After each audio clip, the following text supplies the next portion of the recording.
Söyle, nasıl sevdiğimi söyle. Müptela oldum aşka seninle, kayboldum gözlerinde. Uçurumsun sen bu bedende, her şeyi bırakıp bir köşeye. Yanmaya hazırım ben seninle ateşlerde.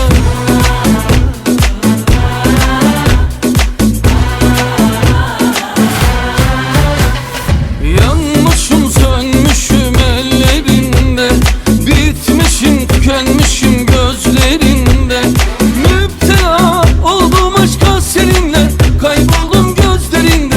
Uçurumsun sen bu bedende, her şeyi bırakıp bir köşeye. Yanmaya hazırım ben seninle ateşlerde.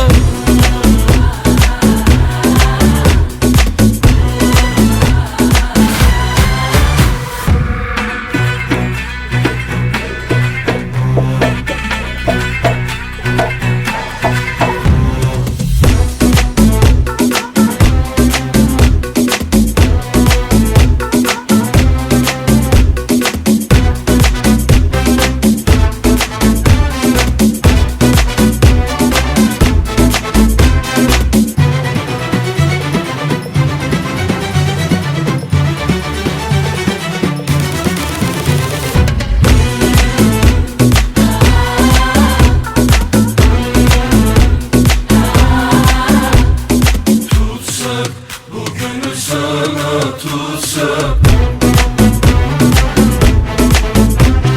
yasak, başkası sana yasak.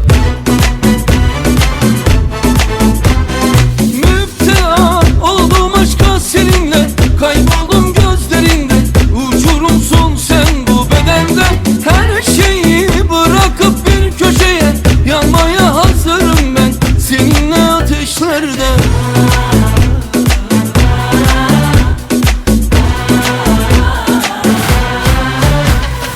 Yanmışım sönmüşüm ellerinde, bitmişim tükenmişim gözlerinde. Müptela oldum aşka seninle, kayboldum gözlerinde. Uçurumsun sen bu bedende, her şeyi bırakıp bir köşeye. Yanmaya hazırım ben seninle ateşlerde.